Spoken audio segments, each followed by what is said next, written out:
అందరికీ నమస్తే అండి. ఈ పూట మన వీడియో ఏమంటే, ఇక్కడ చూస్తున్నారు కదా! ఆమె పేరు సుగుణమ్మ గారనమాట. తను ఒంటరి మహిళ. అంటే భర్త, పిల్లలు లేరు తనకి. తను ఇంటర్ చదువుకున్నారంట. ఆ కాలంలోనే లవ్ మ్యారేజ్ చేసుకొని, వేరే వాళ్ళని నికా చేసుకొని, ఎక్కడికో ఎళ్ళిపోయి, మళ్ళీ దాని తర్వాత వాళ్ళ భర్త కరోనాలో చనిపోతే, మళ్ళా వాళ్ళ సిస్టర్ దగ్గరికొస్తే, వాళ్ళ సిస్టర్ తీసుకొచ్చి ఇక్కడ జాయిన్ చేపిచ్చారు. వచ్చిన కొత్తలో అయితే ఆమె పరిస్థితి ఏ రకంగా ఉండేదంటే, తలలో ఫుల్లు పేళ్ళు పడిపోయి, చాలా దీన పరిస్థితిలో ఉండిందామె. ఇప్పుడైతే మాత్రం మన దగ్గర ఆయురారోగ్యాలతో ఉండాలని నేను అనుకుంటాను. వీడియోలు చూసేవాళ్ళు మీరు చెప్పాలా? అవునా కాదా అన్నట్లుగా. ఇక్కడైతే మాత్రము తనకు కావాల్సిన వస్తువులు ఇస్తున్నాననమాట. సోపులు, సరుపులు, బ్రష్లు, పేస్టులు ఇట్లాంటివన్నీ కూడా.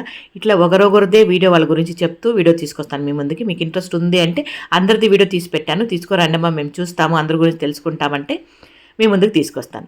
ఈవిడైతే మాత్రము చాలా అమాయకంగా ఉంటారండి, ఎందుకో తెలియదు. ఇది ఈ పూట మన చిన్ని వీడియో. వీడియో మీద మీ అభిప్రాయం తెలియజేస్తూ వీడియో కనుక నచ్చినట్లయితే లైక్ చేయండి. ఓకేనా? Thank you so much.